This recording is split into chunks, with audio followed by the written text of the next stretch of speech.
नाम बता, नाम बता। क्या कर रहे? बोल रहा है, क्या कर रहे? क्या कर रहे हैं?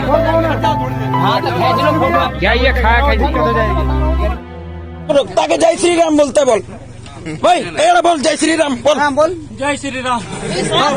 आओ तोरा बोल और एक बार बोल बेबो। जय श्री राम। और एक बार बोल जय श्री राम। जय हनुमान बोल। जय। दोस्तों, आज हम बात करेंगे देश भर में हो रही मॉब लिंचिंग की घटनाओं के बारे में। इसमें से सबसे एक रिसेंट जो है पालघर की घटना। इस घटना के बाद देश भर में मीडिया का क्या रिएक्शन रहा है, सरकार ने क्या कार्रवाई की है उसके बारे में, और इससे पहले जो लिंचिंग की घटनाएं हुई है वहाँ की सरकार कौन थी, उन्होंने क्या कार्रवाई की और उस वक्त मीडिया का क्या रुख था, इस बारे में हम आज बात करेंगे। सबसे पहले पालघर की घटना जो कि अभी रिसेंट में हुई है। 2020 के दिन महाराष्ट्र के पालघर के गढ़चिंचले गांव में दो साधु और एक उनका ड्राइवर मुंबई के कांदिवली से सूरत के लिए निकलते हैं। उन्हें किसी अपने के अंतिम संस्कार में जाना होता है, लेकिन उनके पास परमिशन नहीं होती, तो दादर नगर हवेली से उनको रिटर्न लौटा दिया जाता है। तो वो जंगल के रास्ते से होके आगे जाने की सोचते हैं कि वहाँ से उनके कोई चेकिंग नहीं होगी, तो सीधे सीधे निकल जाएंगे। फॉरेस्ट गार्ड उनकी गाड़ी को रुकवा लेते हैं और रात के वक्त वहाँ भीड़ इकट्ठी हो जाती है। गाँव में पहले से ही अफवाह थी कि वहाँ पे बच्चों की चोरी होती है और उनके पार्ट्स निकाल के, उनके अंग निकाल के बेच दिए जाते हैं। इस वजह से भीड़ बाहर की गाड़ी देखते ही पागल हो जाती है और लाठियों से मारना चालू कर देती है, और तब तक मारती रहती है दरिंदों की तरह जब तक कि तीनों मर नहीं जाते हैं। घटना में मरने वालों के नाम सुशील गिरी, कल्पवृक्ष गिरी और नीलेश है। घटना की वीडियो जैसे ही मीडिया में आती है, बॉलीवुड के साथ साथ बाकी लोग और देश के तमाम नेता घटना की निंदा करते हैं और कड़ी कार्रवाई की मांग और दोषियों को सजा के लिए डिमांड करते हैं। गोदी मीडिया और बीजेपी का आईटी सेल इसको अपने हिसाब से लेते हैं। वो इसे पूरे कोशिश करता है हिंदू मुस्लिम का नैरेटिव देने की। जब वो इसमें फेल हो जाता है तो वो आता है कि जो बॉलीवुड के जो लोग हैं जो बाकी की मॉब लिंचिंग पे सवाल कर रहे थे पहले, वो अब क्यों नहीं सवाल कर रहे, जबकि ये लोग सवाल कर चुके थे उद्धव सरकार से, दोषियों पर कड़ी कार्रवाई और सज़ा की मांग कर चुके थे, लेकिन फिर भी नैरेटिव गढ़ा जाता है कि स्वरा भास्कर, अनुराग कश्यप, जावेद अख्तर वगैरह कुछ बोल नहीं रहे हैं। जबकि सवाल ये होना चाहिए था कि वीडियो में जो पुलिस ऑफिसर दिख रहे हैं वो साधुओं को बचाने का प्रयास क्यों नहीं करते हैं। जब गांव में ये अफवाह फैली हुई थी तो इस अफवाह को लेके पहले से क्या कार्रवाई की गई थी, जबकि 2 दिन पहले भी एक वहाँ के लोकल एमएलए पर अटैक किया जाता है। जब वो लोगों को खाना बांटने जाते हैं तो उनकी गाड़ी पर भी अटैक होता है। तो उसके लिए पुलिस ने क्या कार्रवाई की थी और क्या सुरक्षा मुहैया करवाई थी वहाँ पर रास्ते पे आने जाने वाले लोगों को। प्रदेश के सीएम उद्धव ठाकरे हैं, उन्होंने कड़ी कार्रवाई का भरोसा दिया है, जिसके तहत 101 लोगों को गिरफ्तार किया जा चुका है, 2 पुलिस वालों को सस्पेंड किया गया है, मामला सीआईडी की क्राइम ब्रांच को सौंप दिया गया है। देखना ये होगा कि क्या इस मामले में दोषियों को सज़ा मिल पाती है या ये केस भी पहलू खान सुबोध कुमार के केस की तरह दम तोड़ देता है और देश की न्यायपालिका एक बार फिर लोगों का सिर झुका देती है। और लोगों को भी समझना होगा यहाँ पे कि उनके द्वारा बिना जांच किए शेयर किए जा रहे झूठे व्हाट्सएप मैसेज कैसे किसी की जान ले लेते हैं। उनकी जान नहीं लेते हैं लेकिन किसी और की जान ले लेते हैं। पालघर का केस रिसेंट जरूर है लेकिन रेयर नहीं है। सितंबर 2015 में दादरी के यूपी में बिसरा गांव है, वहाँ पर मंदिर में जो स्पीकर होता है उस पर अनाउंसमेंट की जाती है कि गांव में एक मुस्लिम परिवार रहता है अखलाक के नाम से, उनके घर पे फ्रिज में गाय का मांस रखा हुआ है। अचानक से 200-300 लोगों की भीड़ इकट्ठा हो जाती है और पूरे परिवार को मारना शुरू कर देती है, जिसमें 51 साल के बुजुर्ग अखलाक की मृत्यु हो जाती है। उनके एक बेटा बुरी तरह घायल हो जाता है, उनकी पत्नी को भी चोट आती है, उनका दूसरा बेटा एयरफोर्स में ड्यूटी कर रहा होता है देश के लिए। घटना को बीजेपी के एमपी आदित्यनाथ सही बताते हैं और उनके बचे हुए जिंदा परिवार पर कड़ी कार्रवाई की मांग करते हैं। घटना की शुरुआती जांच इंस्पेक्टर सुबोध कुमार द्वारा की जाती है और उसमें कई बीजेपी के नेताओं का नाम आता है, पकड़े जाते हैं, फिर उनका ट्रांसफ़र कर दिया जाता है। 2.5 साल तक 43 सुनवाई होती है और तब तक उनके घर पे ताला लगा रहता है, वो अपने गाँव में नहीं जा पाते। उसके बाद सुप्रीम कोर्ट का एक फ़ैसला आता है 17 जुलाई 2018 को कि मॉब लिंचिंग के जितने भी केस हैं उसमें डेली सुनवाई होनी चाहिए और 6 महीने के अंदर फैसला देना होगा, जिसके तहत सभी 18 आरोपियों को बेल दे दी जाती है। और उसके बाद अखलाक के परिवार पर अलग अलग धाराओं के तहत मामला दर्ज किया जाता है गौ तस्करी का, जबकि जांच में ये साफ हो गया था कि फ्रिज में रखा हुआ मांस गाय का नहीं था, बकरे का मांस था। आरोपियों में से एक हरिओम सिसोदिया 2019 की लोकसभा के लिए चुनाव लड़ने की तैयारी करते हैं और उन्हीं आरोपियों में से एक विशाल सिंह योगी आदित्यनाथ की रैली में नारे लगाते हुए दिखाई देते हैं। इस मामले में मीडिया शुरू में सवाल करता है। 2015 में जब अटैक हुआ था तब बहुत अच्छे से सवाल करता है कि घटना क्यों हो गई, क्या हो गई। अखिलेश सरकार के ऊपर पूरा दबाव रहता है जांच का, कार्रवाई का। लेकिन जैसे ही सरकार बदलती है मीडिया भी बदल जाता है और जो इस मामले पर सवाल करते हैं मीडिया उनको देशद्रोही कहना शुरू कर देता है। एक और मामला है 1 अप्रैल 2017 का, राजस्थान के अलवर से। हरियाणा के मेवात ज़िले से एक किसान अठवाड़ा पशु मेले से जानवर लेने जाते हैं घर में दूध के लिए। वो भैंस लेने जाते हैं लेकिन उन्हें भैंस नहीं मिलती तो 2 गायें लेके आते हैं जो कि अच्छा दूध देने वाली होती है। नेशनल हाईवे 8 पर विपिन नाम का एक लड़का बाइक से आता है, उनकी गाड़ी को रोक लेता है, चाबी निकाल लेता है और उन्हें मारना शुरू कर देता है। साथ में शुरू में 10-15 लोगों की भीड़ आती है, बाद में देखते देखते वहाँ पे करीब 500 लोग इकट्ठे हो जाते हैं नेशनल हाईवे 8 पर। 1.5 घंटे तक पहलू खान को मारा जाता है, उनके बेटे इरशाद को मारा जाता है, जबकि पुलिस स्टेशन वहाँ से सिर्फ 2 किलोमीटर दूर था। उसके बाद वो लोग तैयारी, जब वो मार के थक जाते हैं कि बहुत ज़्यादा मार चुके हैं, 1.5-2 घंटे से मार रहे हैं, मार के थक जाते हैं, तो वो प्लानिंग कर रहे होते हैं उनको जलाने की।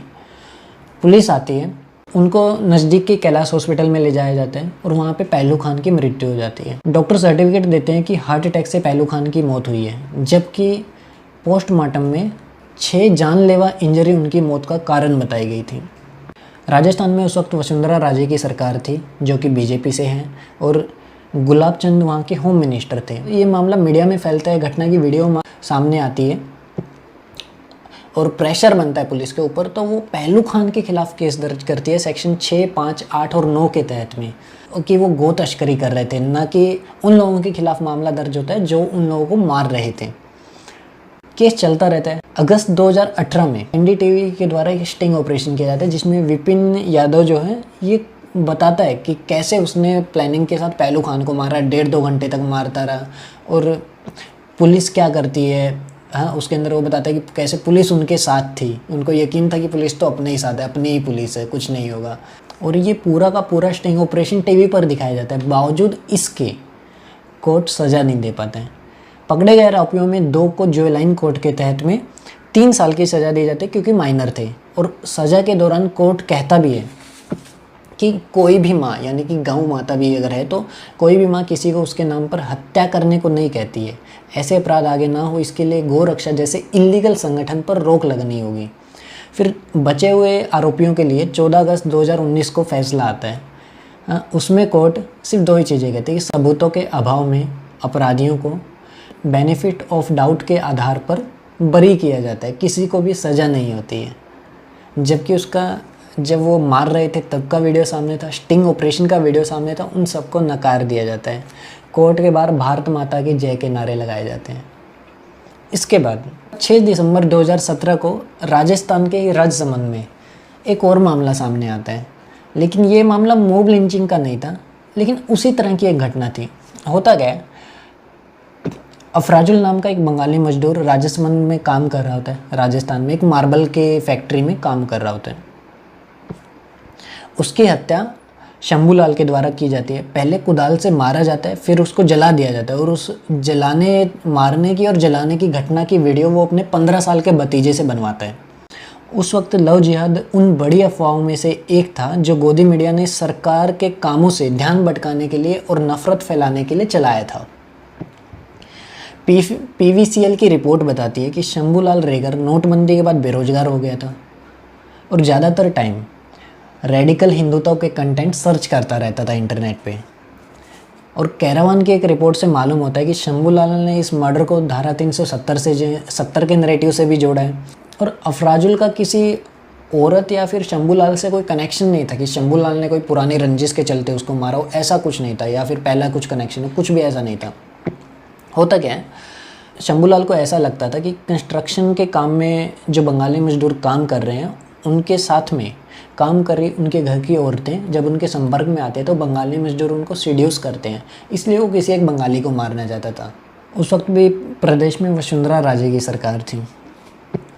एक बार सोचिए ज़रा, न्यूज़ चैनल टीआरपी के चक्कर में एक बोगस थ्योरी चला देते हैं और वो किसी को हत्यारा बना रही होती हैं। समाज के कई जगह पर उस हत्या को समर्थन किया जाता है, जिसका नतीजा था कि यूपी की नवनिर्माण सेना, एक पार्टी है यूपी में नवनिर्माण सेना, शंभूलाल और रुपेंद्र राणा यहाँ पे अखलाक के केस में आरोपी था। इन दोनों को लोकसभा इलेक्शन में टिकट देने की बात कहती है।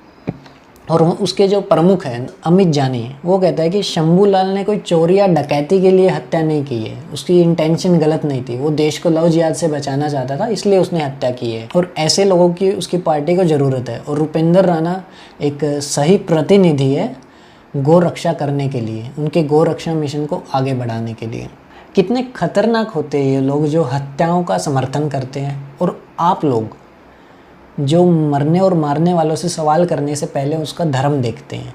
जितने भी केस हाईलाइट हुए हैं उन सब में क्या लगता है कि देश में सिर्फ मुसलमानों की हत्या हो रही है, और जो सवाल करते हैं उनकी आवाज़ दबाना शुरू कर देते हैं। और मीडिया भी वही, जो गोदी मीडिया है वो भी वही काम करता है कि कोई बात नहीं, हो गई तो क्या हुआ, और लोग इतना ज़्यादा बवाल क्यों कर रहे हैं, हत्या ही तो ही है।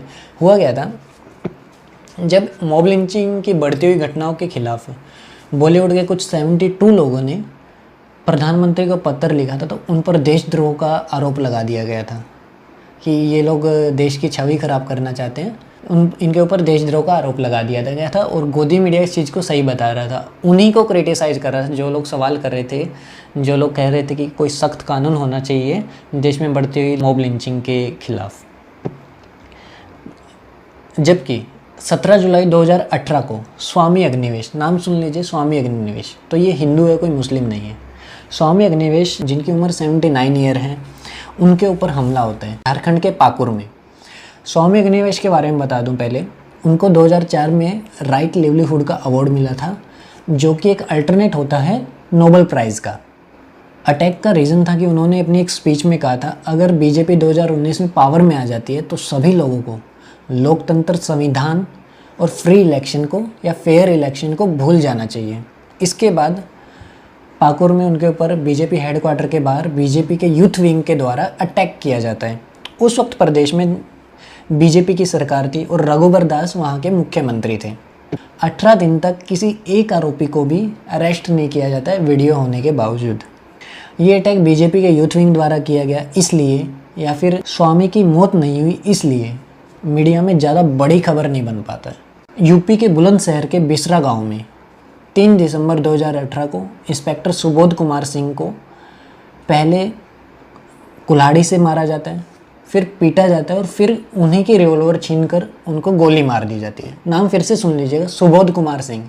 ये वही इंस्पेक्टर जो अखलाक के केस में कार्रवाई करके उन्होंने बीजेपी के नेताओं को जेल में भेजा था।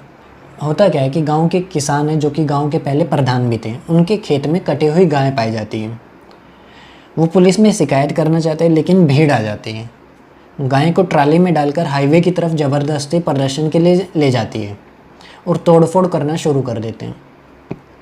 भीड़ इकट्ठा करने में बजरंग दल के लोकल संचालक योगेश राज और बीजेपी यूथ विंग के लीडर शिखर अग्रवाल का नाम सामने आता है।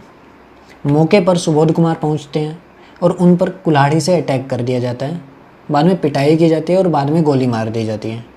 साथ में 20 साल के एक और युवा की हत्या कर दी जाती है। पुलिस चौकी को आग लगा दी जाती है और भीड़ के पास पत्थर, गोली, कट्टा, डंडे, धारदार हथियार थे।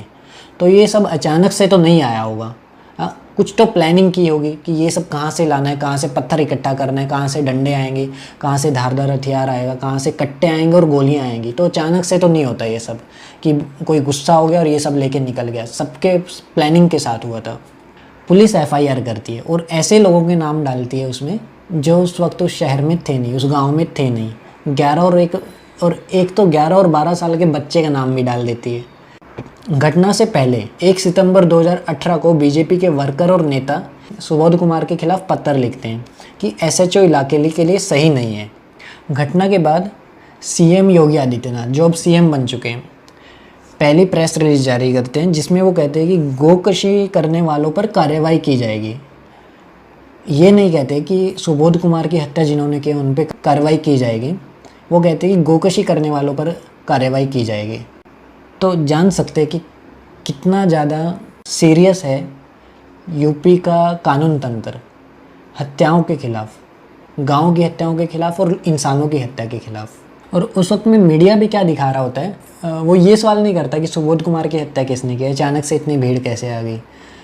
गोदी मीडिया ये सवाल कर रहा होता है कि गाय, कटी हुई गाय कहाँ से आई, गौ हत्या किसने की, और गौ हत्या करने वालों को सज़ा मिलेगी कि नहीं। सुबोध कुमार के ऊपर कहीं पे 5 मिनट की खबर भी दिन में नहीं दिखाई जाती है। 17 जून 2019 को तबरेज अंसारी नाम के युवक को झारखंड के धतकिड़िक गांव में बाइक चोरी के शक में 22 साल के लड़के को पेड़ से बांधकर मारा जाता है और ज़बरदस्ती जय श्री राम के नारे लगवाए जाते हैं। तो इंटेंशन मालूम हो जाती है कि ये बाइक चोरी के लिए मार रहे हैं या फिर उसका नाम देखकर तबरेज अंसारी ये देखकर मार रहे हैं। सुबह में पुलिस आती है, रात भर मारा जाता है, सुबह में पुलिस आती है, तबरेज को सीधा हॉस्पिटल ना ले जाकर चौकी में ले जाया जाता है। वहाँ पर उसकी तबीयत बिगड़ती हुई देखकर हॉस्पिटल ले जाया जाता है। हॉस्पिटल में डॉक्टर उसका ब्लड प्रेशर रिकॉर्ड नहीं करते और थोड़े टाइम में उसकी डेथ हो जाती है। केस में आगे 11 दिसंबर 2019 तक 11 में से 6 आरोपियों को बेल मिल जाती है। और ऐसा नहीं है कि पालघर की जो घटना है इतना ज़्यादा हाईलाइट हो चुकी है तो इसके बाद देश में मॉब लिंचिंग रुक जाएगी। अभी 2 दिन पहले की खबर है, राजू अंसारी नाम के युवा को झारखंड में फिर से पीटा गया है, सेम बाइक चोरी के शक में। 7 अगस्त 2019 को बिहार में एक डाटा रिलीज किया जाता है जिसमें बताया जाता है कि बीते 15 दिन में 12 मॉब लिंचिंग की घटना हुई है। कुछ भी कहो, मोदी जी के आने के बाद देश बदल तो जरूर रहा है। भीड़ द्वारा किसी को पीटना और पीट कर मार देना देश में आम बात होती जा रही है। 2009 से लेकर 2014 के बीच में मॉब लिंचिंग का सिर्फ एक मामला था जो कि 2014 से 19 के बीच में 109 हो जाते हैं। शायद यही वो नया इंडिया है जो घर में घुसकर मारता है और आगे चलकर इस मामले में विश्व गुरु बनेगा। वीडियो आपको कैसी लगी कमेंट करके ज़रूर बताएं और अपने दोस्तों के साथ शेयर करें। Thank you.